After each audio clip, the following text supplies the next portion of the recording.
Bismillahirrahmanirrahim. Assalamualaikum warahmatullahi wabarakatuh.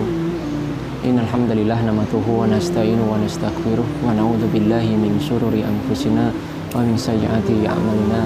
May yahdihillahu fala mudilla lahu wa may yudlil fala hadiya lahu. Asyhadu an la ilaha illallah wa la syarika lahu wa asyhadu anna Muhammadan abduhu wa rasuluhu la nabiyya ba'da. Qala Allahu ta'ala fil Qur'anil Karim, a'udzu billahi minasyaitonir rajim. Bismillahirrahmanirrahim.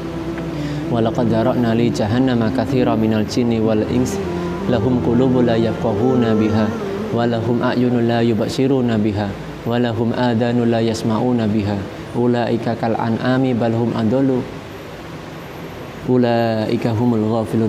Wa qala Rasulullah sallallahu alaihi wasallam may yuridillahu bihi khairan yufaqihu fiddin. Alhamdulillah alamin, atas segala nikmat yang Allah berikan kepada kita semuanya, terlebih-lebih nikmat iman dan Islam, sehingga pada hari ini kita masih senantiasa senang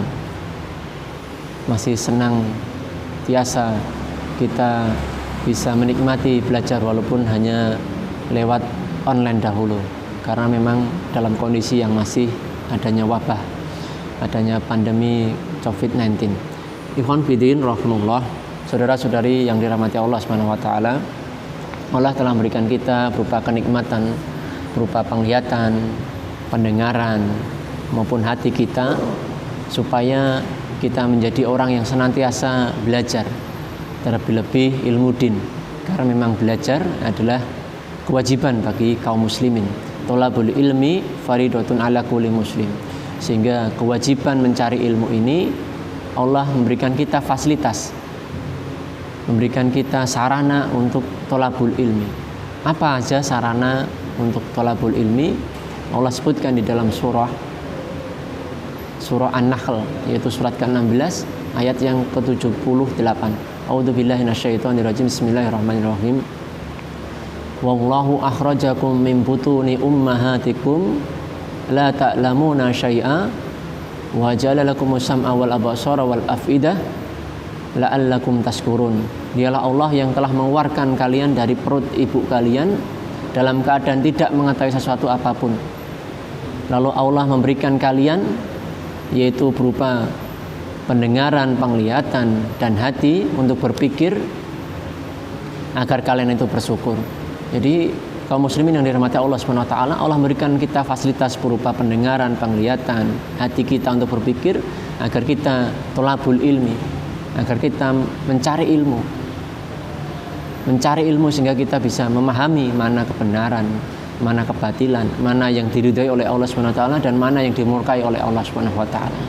Dan Allah juga mengancam bagi siapapun yang tidak menggunakan fasilitas yang Allah berikan tadi untuk memahami ayat-ayat Allah, tidak untuk belajar. Ya. Allah sebutkan di dalam surah Al-A'raf, Allah mengancam bagi orang-orang yang dia itu tidak menggunakan sarana yang telah diberikan oleh Allah sebagaimana mestinya. Allah sebutkan di dalam surah Al-A'raf ayat yang ke-179.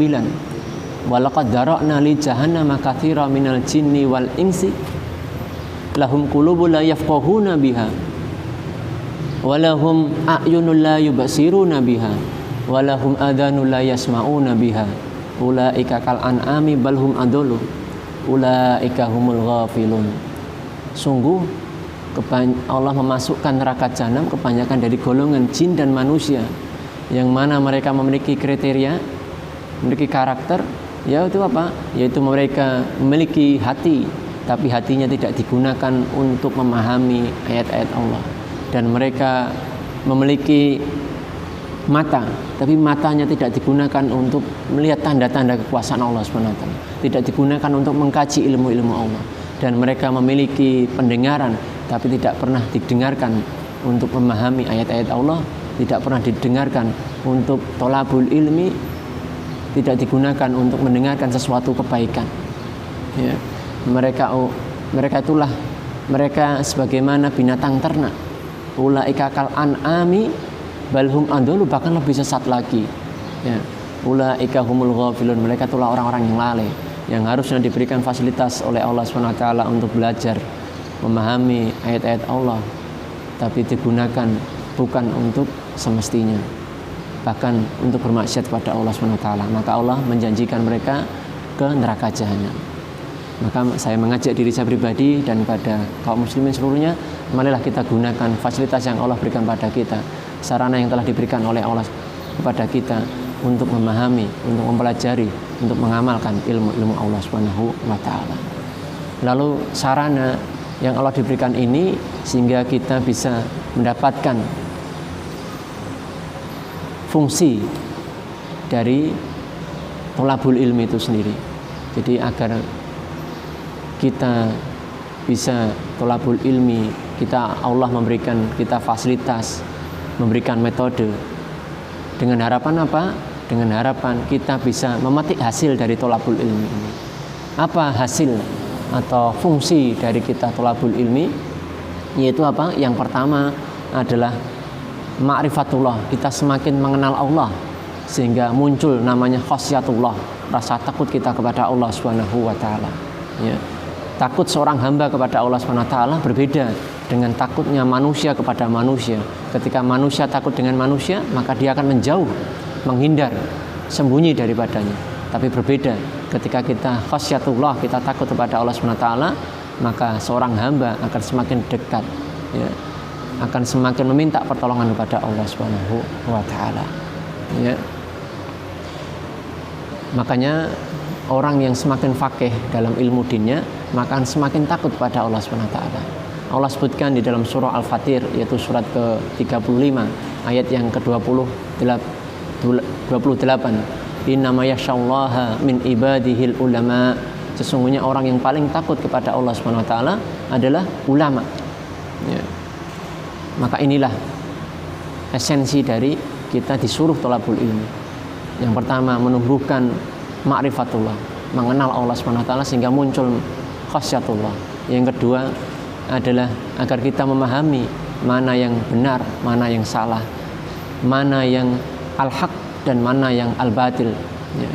Makanya dalam sebuah hadis Rasulullah SAW menyebutkan, ketika Allah mengendaki kebaikan pada seseorang, maka orang tersebut dia difaqihkan tentang ilmu dinnya.